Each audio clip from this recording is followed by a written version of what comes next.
Et même si elles ont tué père et mère, il n'y a aucune raison que je ne continue pas à les respecter en tant que personne. Mais même les surveillants sont souvent mal perçus ou considérés par leurs voisins.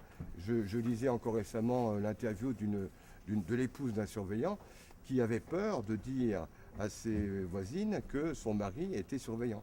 C'est bon. Elle t'entend lui, dans les écouteurs, tu l'entends pas. C'est ça, ça va peut-être être en fond un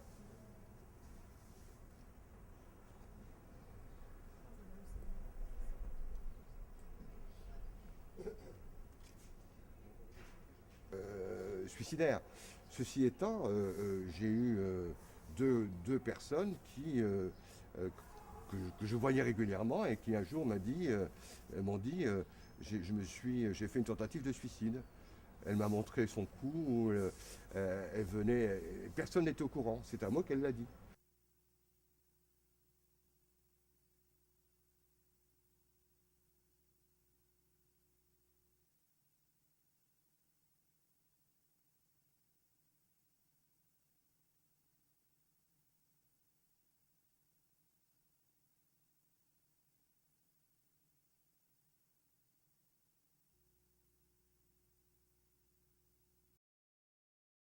Le fait qu'ils soient donc entassés dans les mêmes cellules, ça crée plus de promiscuité et donc plus de facilité pour que ces violences puissent se produire.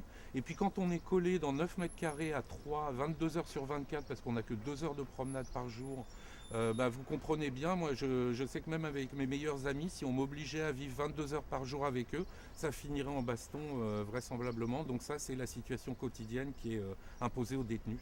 Aussi en raison de la surpopulation, c'est que il y a tellement de gens à gérer et le directeur de la prison il ne peut pas mettre complet sur sa porte. C'est-à-dire que quand les juges condamnent, il est obligé de recevoir. Et du coup, on peut avoir un vieux criminel qui a de la bouteille, on va dire, qui va être collé en prison avec un jeune délinquant qui est en prison pour la première fois. Donc il y a aussi cette promiscuité qui crée un peu une école du crime, on va dire. C'est-à-dire qu'on rentre, on ne connaît pas grand-chose et quand on sort de prison, on a appris plein de choses.